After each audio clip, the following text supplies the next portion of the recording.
This is the Concealed Carry Podcast, Season 8, Episode 4. And welcome to the Concealed Carry Podcast, part of the concealedcarry.com network, brought to you by Mountain Man Medical. And today is, Wednesday, February 8th, 2023, as of the recording of this episode. And we welcome you to this episode. Where's my Shooter Ready script, Challenge. Matthew? I was thinking that about halfway through your intro. I'm like, man, I probably should have given this guy a script. Well, as if you can tell, it's me and Matthew. Hey guys, I'm your host Riley Bowman, and today I'm also joined by co-host and producer Matthew Marister. Hello, welcome. Who failed to give you a script. I'll get it right next time. Failing at his job as producer. No, it's the same script dang near every time, right? But I just had a momentary lapse of anything there. Hey, we are glad to be with you today. We're going to be discussing today drawing your pistol with cold weather gear. It's probably an episode that would have been appropriate even a couple of months ago, but we are in the kind of heart, if you will, of winter. At least it's about the middle of winter for us here in Colorado, as we tend to get snow all the way up through the end of April and sometimes even into May. But it's still colder weather. You guys are probably wearing coats, jackets, hoodies, gloves, things of that nature. So we're going to talk about how to deal with those things in the colder weather and still needing to access and draw your gun for self-defense. Today's episode sponsored, brought to you by, first up, we have the LASR app. Laserapp.com is the place to go. That is spelled LASRAPP.com. They are sponsors of not only this episode today, but also of the Shooter Ready Challenge, which was recently published, which actually covers a very similar topic. And so, yeah, we thank LASRapp.com for their support of the podcast and of Shooter Ready Challenge. I use a Laser X version together with something like a SIRT pistol, right, like this, or even a laser dot trainer from Ready Up Gear.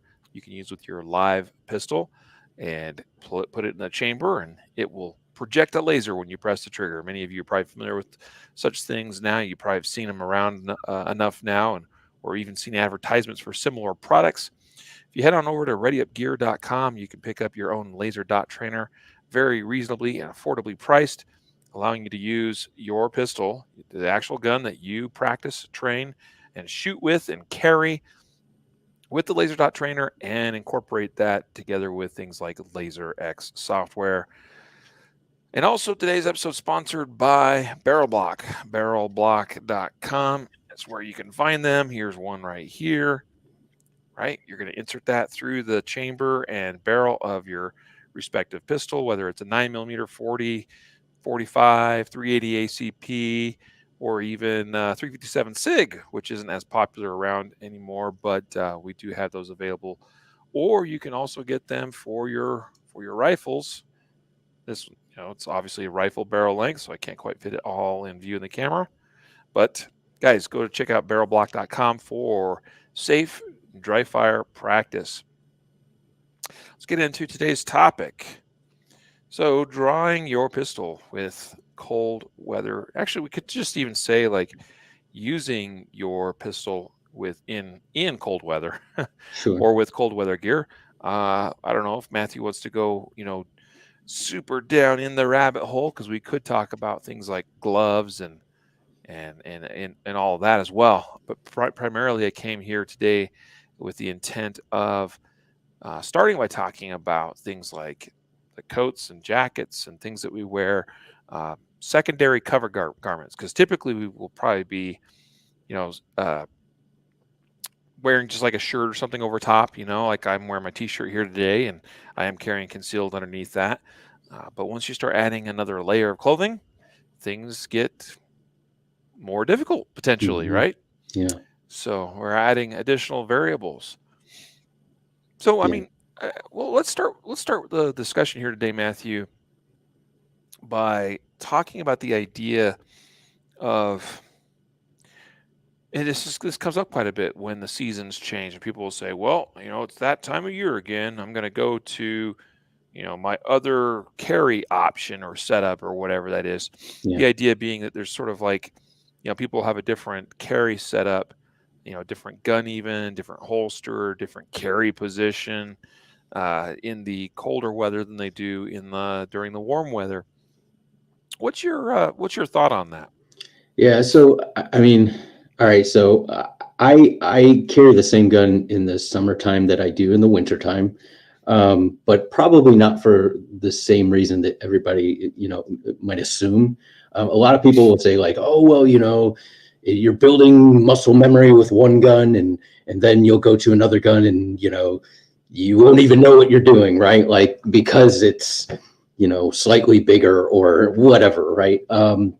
But that's not really why I don't. I think for one, keeping the same gun, the same holster, the same position carry, it makes it more simple. It doesn't, right? Like, I'm not saying that you can't train to draw from a outside the waistband, strong side holster, and the appendix. Like it's so different that you'll never be able to accomplish it. And when it comes to, when you need to draw the gun, you're going to go to, some other position. I'm not saying that, but it does make it easier if you have and train one position, one gun, and you're familiar with that. And for me, I like to keep it simple.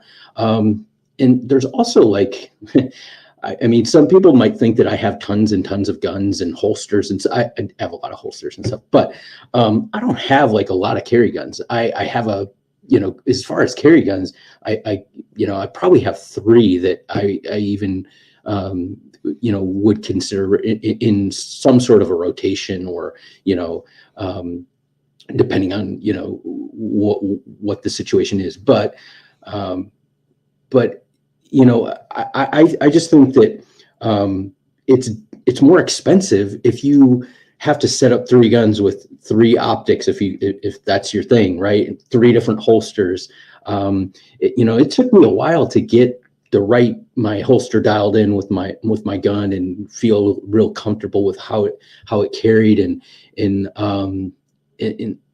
frankly, maybe I'm just lazy and I don't want to go through that process with another gun. But so, I think that there is, that's my take, but certainly, and here's the other thing, like, I don't see, if something's good enough for the summertime, then it probably should be good enough for the winter. Like capacity wise, I'm not going to say like, okay, I'm just skipping by in the summertime with a low capacity, but really in this wintertime, I can get, if I look for a gun that I think, fits the criteria that I'm looking for a carry gun, and whether that's summer or winter, I want it to fit, um, so that's kind of where I am. But if somebody wants to carry a different gun, or I'm not of the mindset or the dogmatic approach that, like, when the time comes, you're gonna go to draw your gun from an OWB holster, and it's not going to be there because you got 12 less reps.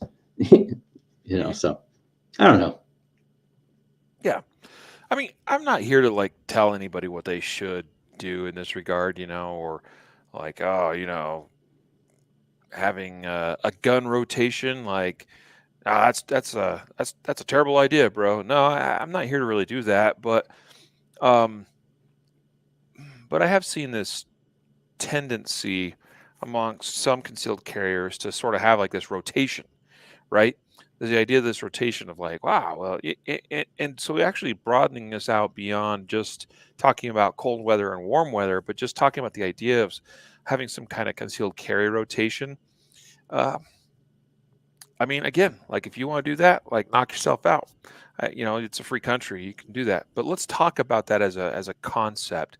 Hmm. Um, so, I used to think that well, there was a time where I actually kind of had a could carry rotation myself, back when I was a little bit less experienced, and I just didn't know a whole lot. Didn't wasn't a super serious concealed carrier, meaning that I didn't really think through all of the different nuances and the ramifications of what carrying a different gun in a different holster, maybe a different position, Uh, I didn't think through all of that, and there are some definite potential downsides of taking that approach, especially when you're lesser skilled, like I certainly was, a decade plus ago. And so, the problem there is that, as we develop skill as shooters, at first, that skill is, I mean, number one, it's still developing. It's not particularly very high, and so it's going to be influenced more greatly by things like factors like, changing a gun, having a different grip, having even the little nuanced things like maybe even such as the grip angle being a little bit different from gun to gun, and or the reach from to the trigger on the gun, and different sights, and there's all these potential things that I look at and go, well, I don't see that as being uh, personally now as big a deal, but I'm also at a lot different place in my skill than I was, a long time ago. Meaning that I can look back now and kind of see how some of that may have been problematic. And so, because like for now, I can pretty much grab or pick up just about any gun and be pretty effective with it. I mean, I certainly have my preferences, and I certainly see some noticeable differences, from one gun to another gun. Noticeable in that I notice them because I pay attention to metrics and data, as far as hits on target and the time it takes to do them, and what that looks like on the draw, what that looks like in transitions, what that looks like in all kinds of things. I also pay attention to the more nuanced things like, I picked up a student's gun in a class this last weekend because he was complaining about his sights and not being able to see him very good. And I'm like, let me take a look at that. Sure enough, yeah, totally get it. Like those are not ideal sights to be able to see them in a variety of lighting conditions and be able to read them at speed, especially. And so, I, I'm pretty in tune with those kinds of things. I can pick up again now pretty much any gun and perform. Let's say if I have my best performing gun in my hands, whatever that is. I mean, a lot of people probably have an idea what that is, but let's say I've got that right. Like probably just about any gun you put in my hand, I could probably shoot it 80, no worse than 85% of my maximum, potential. I've done some tests with, going for my full size gun and then shooting my drill standards that I use in my classes and being able to still, perform around 92 to 93% with basically a micro compact sized gun. So, but I think that that's more of a, or less of an issue when you have practiced a lot and actually have a fairly high level skill. All right, which is not everybody. Not everybody cares to pursue shooting skill to the level I have over the last 5, 6, 7 years. Not everybody's able to put in the amount of work that it takes to get to that point. Not everybody cares enough. So we got to have these considerations in mind. So if again, just to summarize, I'm of the opinion that the gun doesn't matter as much for me, and probably for a lot of people. It doesn't matter as much as what they think it does.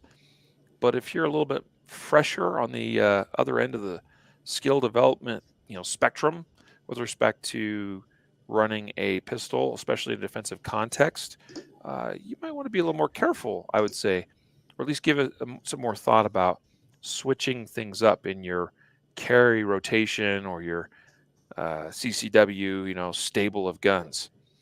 And it's not just about the gun, but also again the holster that can affect things, carry position, the ride height of the holster, can't, all these things could be factors that could you know throw a wrench into your ability to Mhm. draw your pistol and use it effectively. So Yeah. there's Yeah. some of my initial, yeah. Yeah, and I would agree. I mean, and one of those things is, are you divide? And again, I'm not saying that if you shoot one gun, you'll pick up another gun. It'll be completely foreign to you. But you should practice with both guns if you're regularly going to carry both guns. You know what I mean? And at least so you can go through the manual of arms and operations and so I think that with the average person, and we know this, and people that are listening to this are probably, you guys are probably in the, I don't know, Riley, you might have a better idea, but I would estimate like 5% of people that actually are conducting dry fire on a regular routine, on a regular basis, going to the range, at least periodically, that's not your average concealed carrier. And so if you're looking at a condensed amount of training time that you have and training budget and to add other guns into that and other gear that could go wrong, or you have to zero this, optic, or check the bag, like all those things start to take time. And instead of becoming really proficient in one area and your gear squared away and ready to go, like it starts to, I think that you can, I don't know, kind of get spread too thin a little bit, maybe. And so, making it simple and is definitely an approach that I take in a lot of my life. I'm a simple dude, so so that Same, kind of, yeah. same. Yeah, I don't like to change things up very much. I like to keep it simple as well. I mean, for instance, I'll just tell you right now. I've been carrying pretty much exclusively for the last little while a well, it's not an X macro, but it's the P365 XL that I've had for a couple of years now. At least the slide and barrel portion of it that put onto an X macro grip module. And I'll say I really like this little combination. It is substantially smaller than my full size P320s. It is larger than the P365 and P365 XL, the standard base models, in all the right ways. The grip has greater circumference to it. It fills the hand better. I get a true full grip, and I've got pretty meaty hands. My palms are fairly wide, and so I can get my whole hand on the gun. It's got the same capacity as my full size P320. It's very, very usable as a gun. I haven't completed doing all the testing, performance testing that I'd like to do with it yet. And by that I mean I really want to see where my skill stacks up with it. And compare that to all the data that I have on running my full size guns. But having shot a P365 XL at 93-ish% of, and only having done that really one time, at least running my standards, and comparing that to what I typically see for my full size guns. I mean, I suspect having a full proper grip on the X on this kind of this X macro combination, that I'll be able to run it a little bit better. Certainly, I feel confident I could shoot it at about 95, 96, maybe more percent of what I can do with a full size P320 in my hand. But it's substantially smaller and conceals it conceals about as well as my 365 XL did. Yeah, I can't say exactly as well, but because it is slightly bigger, but it's a great combination for someone like me. I'm a pretty large guy, 6'3", 240 pounds. I can conceal a full size gun pretty well. This conceals awesome, but I think brings 95+% of the performance capability, for me.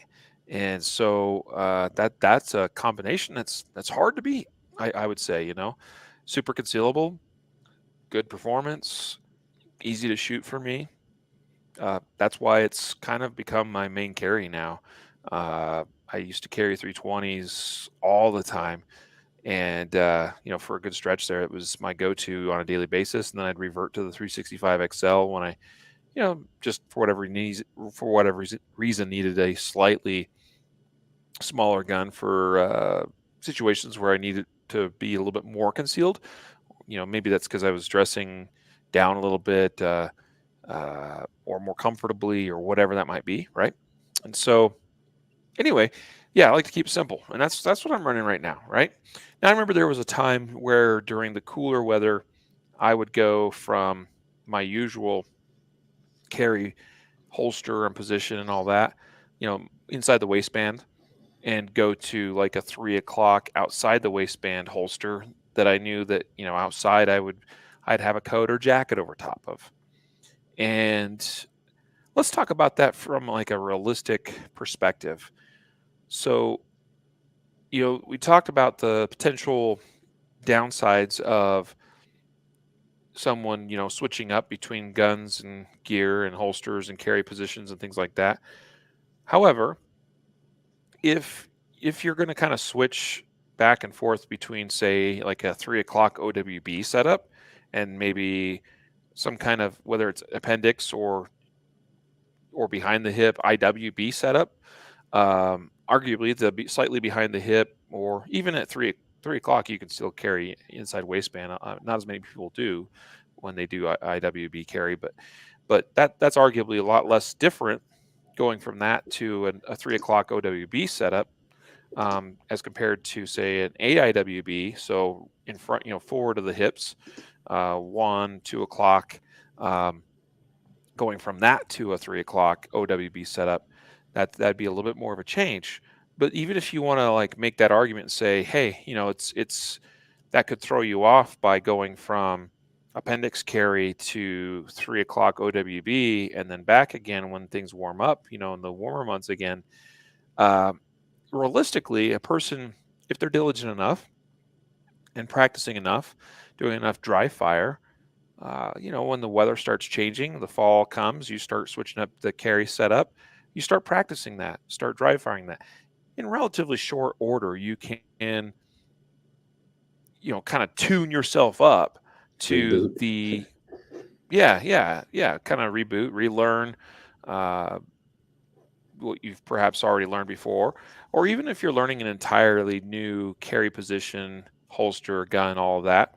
Um, if you practice every night in dry fire for like 15 minutes, probably in 2 weeks' time, not even that, maybe some of you, just depending on how diligent you are and how disciplined you are and how purposeful your practice is.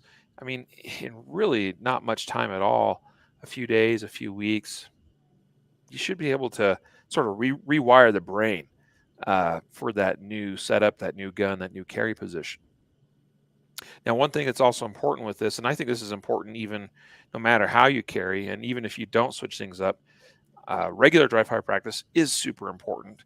And by that, I mean, at the very least, if you're carrying a gun seriously for defensive use, meaning I walk out out the door today, not knowing if today's going to be the day I need to use my gun. Uh, I should do, it's a good practice to get into the habit of doing some practice draws before you do that, or at least just doing some practice draws on a daily basis. If you have some kind of make ready routine that you follow in the morning, that's not a bad idea. Getting ready for the day, wake up, shower, get dressed, eat breakfast, get and you go to get strapped, with your gun and stuff. Um, yeah, you can, if it's already loaded, you can unload it really quickly, or maybe you put your gun away at night unloaded, whatever you prefer. But unload it, check it, double check it, maybe throw a barrel block in real quick, because these are easily to put in and remove if you need to, and do like 10 or 20 reps really quick, because not just the sheer number of repetitions that you do over the course of time, not only does that add up in terms of your ability and skill to perform this motor skill of drawing the gun and utilizing it, but also how recently you've done that is hugely beneficial. If you have it fresh in your mind, like, hey, this morning I did 20 reps of coming out of my holster and getting up on target, making sure that everything was dialed in as it should be, that my sights came right up to my eye as I presented out to the target. Not only will you will that be more fresh in the mind, and those circuits in the brain are have been recently used, so that they're ready to fire again should they be called upon.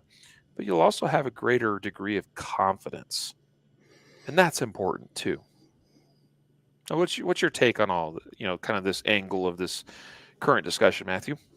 Yeah, I like the fact that you talked about confidence because I think that that does factor into, certainly you can be overconfident, but you could also be, underconfident or not trusting or even aware of your skills or, um, I'm not even, I know how I performed months ago at this class I took, but I haven't taken my gun out, I haven't drawn, I haven't done anything, and I really, how much have my skills degrade? We know that skills degrade, over time, um, and so to know your skills at any given set, or your ability at any given moment is important in how you respond. Because if I know my draw time, let's just say for conversation is a second, and I can understand how long that's going to take me based off of this guy who might have a knife or whatever he's doing, then I can say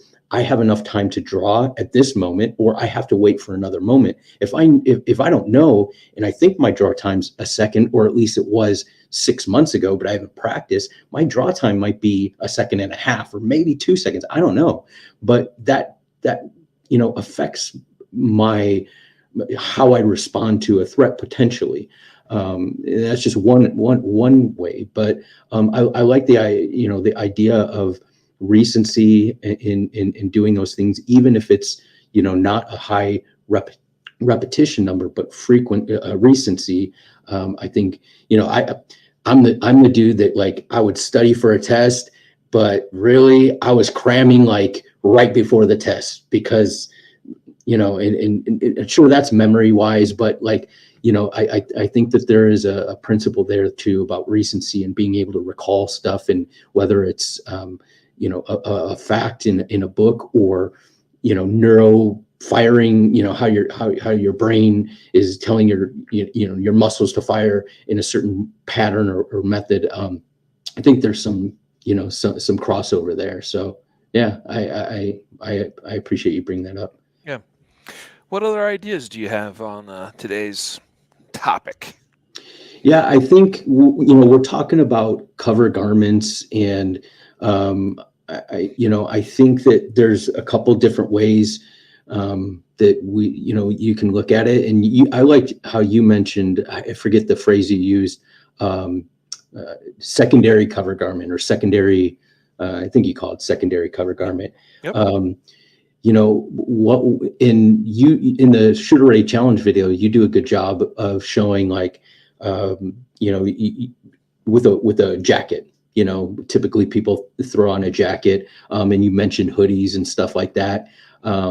I've for me, one of the things that I've done, and obviously this is depends on climate and the actual temperature and all that, but like, I've tried to keep my exterior garment still one layer, and then layer underneath that, like behind the gun. So, like, it's weird. I'll put on like a t-shirt, and then like a thermal shirt, a tight thermal shirt, to all that tucked in behind, and then throw like a hoodie sweater over it. So Mhm. like, I have those three layers, but really only one is over top of my gun. And for me, that's worked for me in certain things. Certainly, you can't do that in all situations, but just different ways of thinking about how you approach cold weather. Um, be it how cold it is, the climate, how you carry, what position you carry in, because that really, in that video, you talked about, like, there's a difference between whether your jacket is zipped up or whether it's open. There's a difference between maybe the material, or how heavy your jacket is, and all those things play a role. And so, if we're going with that simple approach and trying to minimize what we're doing, if you have three different jackets you wear, sometimes sweaters, sometimes it really, if you don't do that recency of taking a few draws, the draw stroke is very complex. Like I don't want to say complex, but there's a lot of things going on, especially when you start throwing extra layers of clothes and different materials and thicknesses so, um, so yeah, I think, practicing with your setup and figuring out what works for you and what you can tolerate out in the cold and how that works is something that, if you live in a climate that gets cold, you should definitely consider trying different methods, I guess. Yeah, those are really good thoughts, man. I think the secret weapon for cooler weather for concealed carriers, frankly, is the hoodie. Because I think the hoodie is one of the best cooler weather over garments that you can wear, just in terms of they conceal really well, generally speaking. They got a little bit of weight to the material. They just tend to, you know, fall over top of any gear that you have underneath, and not generally get too disturbed by the butt of a gun or that kind of thing. And in fact, typically, especially if you carry appendix, where you have most hoodies have, a pocket, a big pocket at the front, right? That's double layer. That's even better from a anti-printing, perspective, if you will. The other thing that's great about hoodies is there's a lot of material to grasp a hold of, but it's also somewhat stretchy material too. So whereas a lot of jackets, like the jacket I have sitting over here, just a few feet away from me. I mean, the material on that's actually got a little bit of stretch, but it's not nearly the kind of stretch that you get from like a hoodie, because a hoodie's a lot more similar to a t-shirt, to a thick t-shirt, than it is an actual jacket or coat. And so you can grasp them and pull them up, and they clear really nicely to present access to the gun. Uh, they they also, by nature of, most of them will have like a hem at the bottom, and they tend to sort of like fold over that hem a little bit, and that creates this perfect grasping area. I mean, you can grasp with the belly button if that's your preferred method. That certainly works really well too. For me, I tend to grab primarily the hem of my shirts or my hoodies or whatever, and hoodies work really well in that aspect. I can get a faster, more consistent draw with a hoodie than I typically can with just like a t-shirt. So Mhm, so they're really, really, I'd wear a hoodie almost every day of the year if I could get away with it, in the summer. mhm. I guess some people probably, I see some people wear hoodies in the summertime. They're usually the guys I keep an eye out for. Anyway, so um, yeah, and yeah, like I've taken that approach too, where it's like, okay, I'll tuck my shirt and stuff or an undershirt, all of that behind the gun, so that all I have to worry about is the hoodie, to get it out of the way. But I've also had times where I didn't take the time to tuck everything in, and as I mentioned in the video, the Shooter Ray Challenge video, that is, I've kind of come up with this method. I haven't seen anybody else talk about anywhere, where I take like here's the bottom hem of my shirt. And if you can imagine, I know not everybody can see this because you're listening maybe to the audio feed only, but if you can imagine taking the hoodie that goes over top and kind of taking the bottom hem, and you can actually fold it up underneath and around the bottom hem of the shirt. And it's really simple to do, and surprisingly works really, really well. I've never had a problem with that, like coming undone, because I do a ton of practice draws. I probably, in all honesty, do 50 draws a day, because I just do. It's sort of like this compulsive, behavior that I have, that I've developed, and I've never had a problem with that method, or like what you described of tucking things in behind the gun and then just having the hoodie over top. So hoodies, big thumbs up, super great option for cooler weather wear, and in terms of being able to actually access your gun. They really don't change very much from warmer weather clothing, when they're set up, the right way. Let's talk about, in the Shooter Rate Challenge. I focused a little bit more on the idea of like an open front jacket or coat type setup, which is actually my preference. If I'm going to have an actual coat or jacket over top, where possible, I like to let the front remain open for access, because as soon as we zip that up, we start restricting access in a big way. It's not that it can't be done, it's just that it's a lot more difficult. So if we have an open front jacket, it's pretty straightforward. I'm going to basically use my dominant hand to, and I like to go in with kind of a C shape, like a cup, if you will, with my hand, and go basically straight into the sternum or the center line of my body, and then rip that away. So just go in with the hand, rip that back to the side. This is true whether I'm coming from 3 o'clock, 4 o'clock, or from appendix carry. Because even at appendix carry, sometimes it's, you think that you're mostly open there, but sometimes you can still get kind of hung up in the jacket if you don't get a little bit of that front portion of it cleared out of the way. The support hand then is going to, for me, since I'm coming from appendix carry primarily most times, so I with an open front jacket, I still got to have a shirt over top of the gun. So dominant hand's responsible for ripping back the right side, in my case, since I'm right-handed, part of the jacket. Support hand goes for my shirt, clears it up out of the way, and then dominant hand goes to the gun and draws. Uh, obviously a multi-step process, but with practice, you can get to where it becomes quite fluid and very, very fast. Typically, I will see about a 0.10 to 0.20 increase in my draw times to access and draw the gun, which isn't a huge penalty in the grand scheme of things. Uh, Generally, it's really close. It's closer to about 0.1 seconds increase. So I'm pretty consistent drawing my gun in or around a second or less in a typical cover garment setup, adding a jacket, and I'm pretty consistent hitting it in about 1.1, 1.15. So yeah, that may not be the case for you, but the point is even if your typical draw is 1.5, I would certainly think that you could get it done with a jacket and everything in the way if you practice in 1.7. That would be like worst case scenario, in my opinion, if you actually practice it. But that's the key here, because, and this is the discussion that needs to be had, and this is why this was the inspired topic of this most recent Shooter Ready Challenge video, because I want you to actually practice this, okay?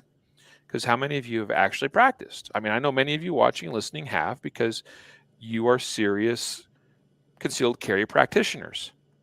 But I know some that are listening to my voice haven't practiced this. Maybe they've practiced standard draws from standard clothing and cover garments, but I mean, I know there was a time for me when I was, newer at this, that I didn't practice drawing when I was, wearing a coat or jacket or whatever. I didn't practice it nearly enough than as I should. And so instead of a 1.5 to a 1.7 draw, your 1.5 second draw might be 2.25.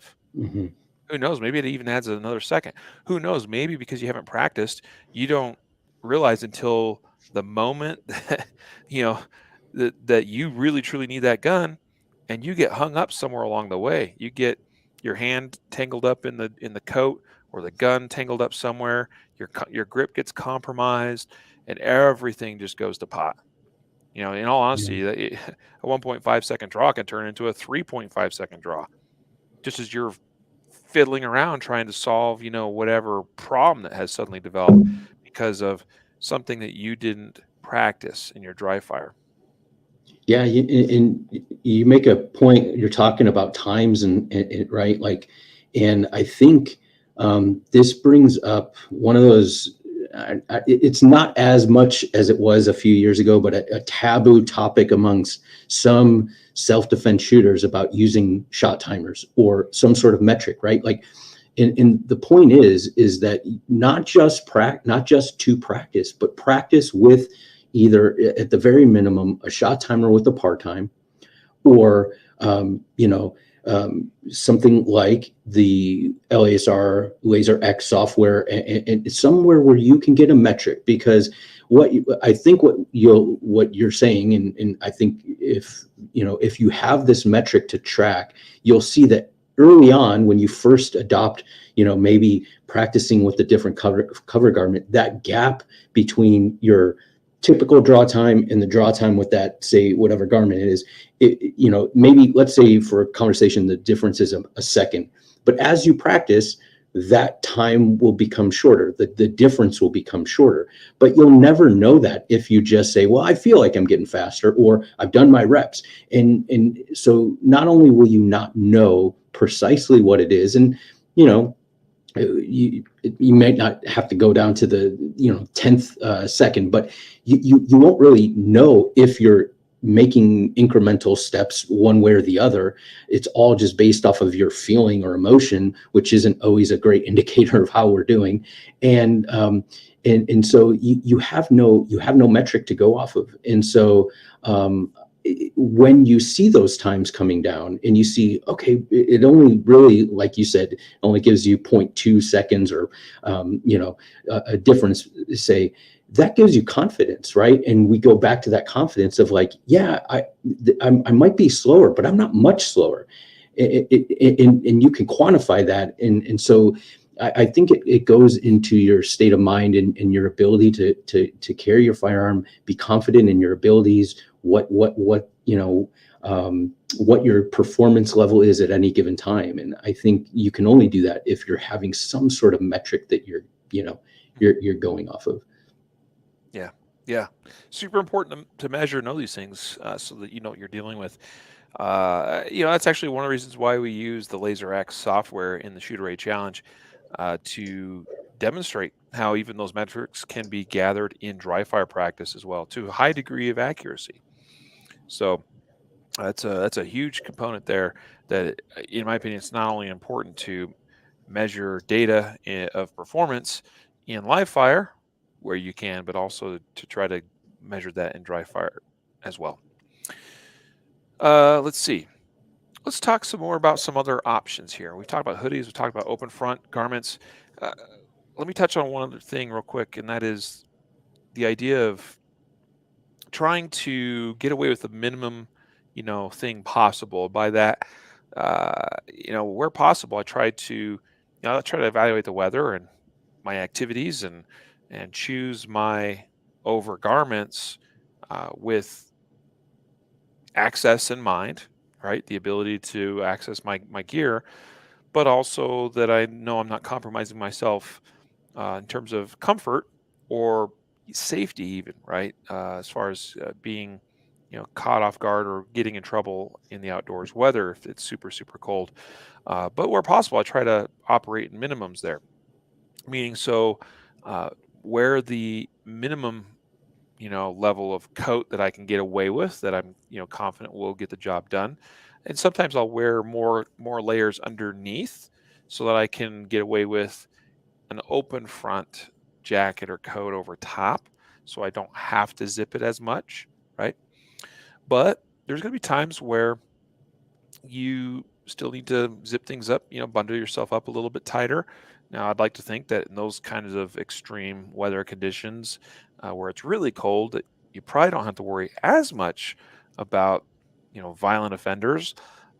But actually, as I remember a friend of mine mentioning a few weeks ago, there was some kind of, homicide or something that occurred up in the Minnesota region uh, in like below zero temps. So, bad stuff still goes down. So that's the point. One point to make, I guess, is don't let your guard down as just because it's ridiculously cold, the type where, you spit and it freezes before it hits the ground or something. Things can still happen, right? But it's important to also, if you get familiar with the gear that you wear, the coat, the jacket, whatever that is, and even in a zipped up configuration, I demonstrated this a little bit, I believe, in the Shooter Ray Challenge video, where even zipped up, my jacket that I happen to wear the most of, uh, it's not as easy, but I can still grasp it and rip it up, and get some access to my gun. So familiarize yourself with that, what that's like, and what you can and cannot do. The other thing is, let's talk a little bit about gloves. This is something that people often wonder about, um, and I'll give some of my thoughts, Matthew, and then certainly I want to hear what yours are. But again, I like to try to operate minimums, meaning that I try to wear the least restrictive glove possible based on the weather conditions and activities that I will be engaging in. I have two primary gloves that I like to wear in the cooler weather. One of those, and they're actually both from a company called Patrol Incident Gear, or also abbreviated as Pig Gear. Kind of funny. Patrol Incident Gear. They jokingly know that and refer to them as pig gloves a lot of times. They're not made from pigs, just so you know. They're They're not leather kosher. gloves. Yeah, right. Uh, but Patrol Incident Gear makes some really good quality stuff. And in fact, my good buddy Chuck Pressburg has a glove that he co-designed with them that uh, proceeds, or at least some of the proceeds from buying that glove, goes to it's a nonprofit based in Texas, Warrior something. I'll look this up here in a moment. Uh, Wonderful nonprofit. Chuck is, dear friend of mine, and he designed these gloves, and they're great gloves, and they're really intended for, for like duty wear, or for like a range glove, or something that you might wear if you were deployed overseas. They're a tactical type glove. But I don't mind the way they look. I think they look, quite nice. Not necessarily, in my opinion, overly tactical, at least to the unsuspecting eye.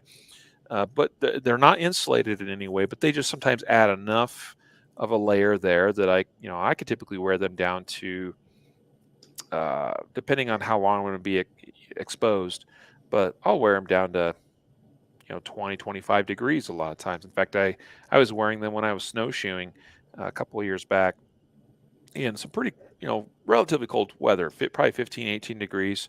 Light snow falling. I was up at pretty good elevation, hiking to a particular location in the mountains with snowshoes. But it's a physical activity. I obviously had some heavier duty gloves with me as well, in case I needed them. But while keeping the heart rate up, they were perfect for that level of temperature at that time. But I also have another pair of patrol incident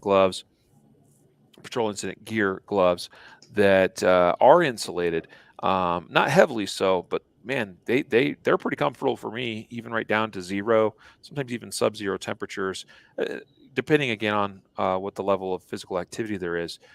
But in typical, like in Colorado where I'm at, it usually doesn't get much colder than 10 degrees. Even on the colder days at night. If I get up in the morning, before the sun comes up, need to go outside, do anything, do some work, get in the car, run some errands, whatever. Usually those gloves are more than adequate for what I need. But the best part of all is all the gear that Patrol Incident Gear designs. They try to design it with functionality in mind, as far as being able to fire a carbine, fire a pistol, touch screen sensitive, so I can still use them with my electronic devices and things of that nature. So that's actually what I use as far as gloves. Really, really heavy gloves, ski gloves, true winter gloves generally are not going to be your friend where it comes to needing to access a gun, draw it, and use it in defense. So, I've tried a number of different things over the years, but really happy with the gear I've selected from Patrol Incident Gear, and I almost don't need anything else through the course of a normal winter, besides those two sets of gloves that I wear. Wow. Yeah, I'll have to check those out because, you know, I think, and here's some. I agree with everything you said, and I think that some pointers for for wearing gloves is like with anything there is going to be a trade-off, right? Like the thicker and warmer and like type glove, you're going to have less dexterity, and it may not even fit into the trigger guard of your gun. And I'm most people understand this, but I have had students show up to classes, entry level classes, and I'm in Ohio, and sometimes in the winter, with gloves that are not even like they couldn't even put their finger in the trigger guard. And so that's obviously a no go. But my kind of, I don't allow brand new students to come and start manipulating the gun with gloves on for the first time. Like if they're brand new, this is the first time they've held a gun. If that's the first time you've held a gun, you're going to a class, dry fire practice with your gloves on before you get to any sort of class. Um, because it does reduce, no matter how great they are. And I don't, I was looking at that website when you were talking. I want to get a pair of those, but you do have some diminished dexterity and if your hands are cold, right? So those things do play a role. And so it can become a safety issue if you haven't ever practiced using your guns and stuff like that. So one tip: get a glove that balances your level, like wherever climate you live in, and your ability, right? Some people are cold, get colder than others. And your ability to manipulate the gun. Make sure that you can manipulate the gun, magazine release, rack the slide, all that kind of stuff. That you can draw it, you can clear your cover garments, all that. I like the fact that you brought up the touchscreen thing, because not only is it inconvenient if you can't touch screen, but imagine being in a critical incident, right? And you get your phone out and you're trying to make a call, or 911 call or whatever, and maybe you didn't even use your gun yet, but you're trying to make a 911 call or something, and now you got to take your glove. It's just one extra layer of things. So convenience wise, and I think it's also a little bit safer across the board, trying to make emergency call. I know you can use Siri and stuff.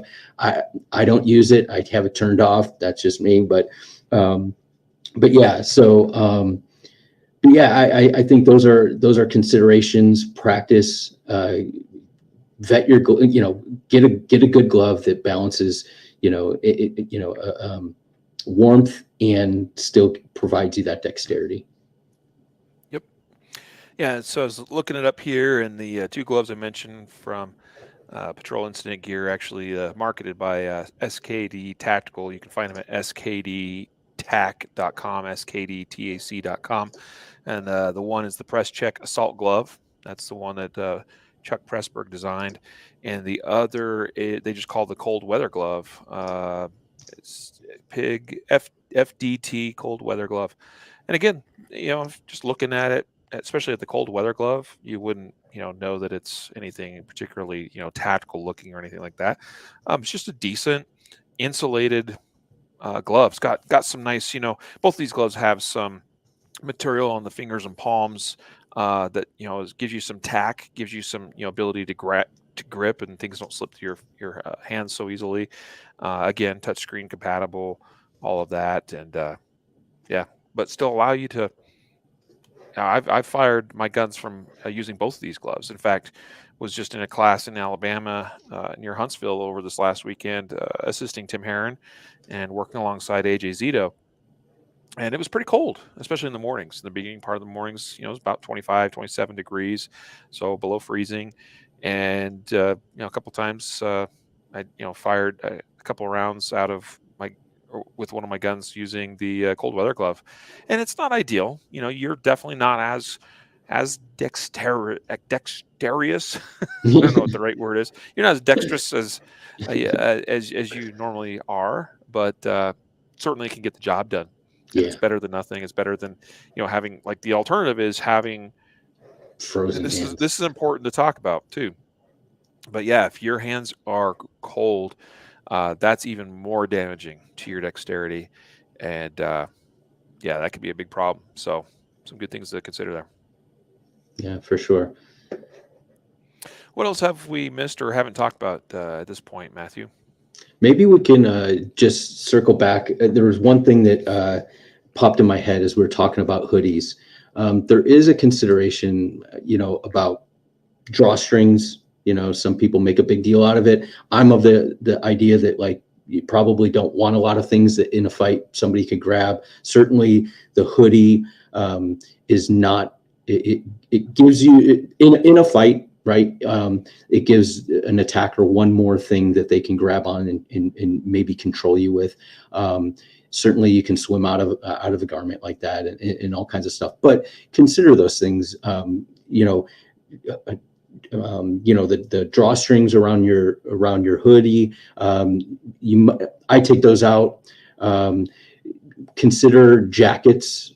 I think there's a safety issue with, sometimes if you are carrying outside waistband, even inside waistband, but you particularly see this with duty holsters and outside the waistband holsters, issues where those drawstrings and those little barrel locks on drawstrings get caught up inside a holster. So all those types of things, look at your gear, and since it's something that you don't wear regularly, right? Maybe in the wintertime you wear it regularly, but if it's something brand new, you get a jacket for Christmas or sweater for Christmas or something like that. Um, you know, Make sure that it's compatible with the gear that you're how you carry your firearm and all that, and you make any modifications so you're not at undue risk of some sort of negligent discharge or something. I'm actually really glad you brought that up. I witnessed a very near, I mean, it didn't quite happen, but it was super sketchy of a very near negligent discharge in a class a number of years ago, actually, a law enforcement academy. We were in cold weather, everybody, wearing extra layers. Uh, you got to really watch those tassels and pull tabs and different things like that, zippers, all of that on your gear. And anybody, any of your experienced cops typically know this, or just experienced folks in general, that are aware of these, the potential of these sorts of things. A lot of times we'll cut this stuff off because those things can be super super dangerous. But yeah, I watched somebody go back to the holster and actually get a the tassel, from like a zipper or Mm. whatever, uh, go into their trigger guard, and amazingly, it went behind the trigger. Oh, But wow. yeah, I wouldn't have noticed anything except that they were like trying to holster, and it didn't quite. They're like, "Oh, what's going on? It's not going in the holster." And then somebody drew attention to it, and I turned and looked, and was, "Oh, shoot! That It's could have been scary. really bad if it had been in front of the trigger." Yeah. So, well, good man. I appreciate your insight today. I think this is a good discussion to have.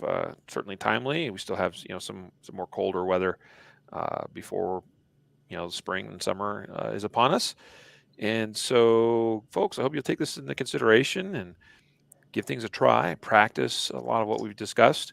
Head on over to shooteragechallenge.com and watch the video there that I posted up last week with regards to this most recent Shooter Rate Challenge topic, and get to work and see what you can do, and give all this some thought. All of it's super important. It's not all about, we don't get to pick and choose the day and time and weather conditions and all that of our fight. Okay, Mhm.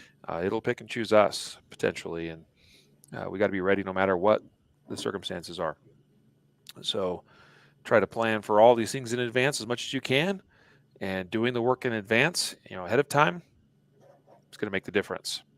Yep. Yep. Today's episode again sponsored by laserapp.com, lasrapp.com. Check out, you can still get Laser Classic Edition if you want to run it on a Windows-based machine. Uh, Also, the Laser X version, which requires an internet connection and a web browser, but in my opinion, is my choice because it works on my iPad, my computer, my laptop here, my iPhone, even. In fact, the most recent one I did entirely with my cell phone, which is nice that it has that ability to be able to do that. Laserapp.com. Also, today's episode sponsored by barrelblock.com. That's barrelblock with a K, BARRELBLOK.com. And readyupgear.com, where you can find things like the laser dot trainer and a variety of other dry fire, uh, you know, resources, tools, equipment, but also other accessories, hearing protection, and the like. Head on over to radiantgear.com, check out the full line of products there. And we appreciate your support of our sponsors and of our various associated companies. Make it possible to do what we do here with the Concealed Carry podcast. And hope you enjoyed the episode today, guys. Feel free to always reach out to us at podcast@concealedcarry.com. It's the best place to reach us. If you'd like to share anything with us, we'll do our best to respond to you there using the email. And yeah, I think that's it. Matthew, appreciate it as always. Yeah, thank you. Thank you guys for listening. And today is Rob Beckman of the Firearm Trainers Podcast. It's his birthday today. So go, if you're listening to this today, go on the Firearm Trainers Podcast. Wish him a happy birthday. If not, do it whenever you hear this. That's he'll awesome, enjoy dude. that. Yeah. I must have missed that in my Facebook my calendar. Well, happy birthday, Rob Beckman. Well, folks, until next time, a reminder to train right, train often, and train safe so you can fight hard, fight fast, and fight true. Take care.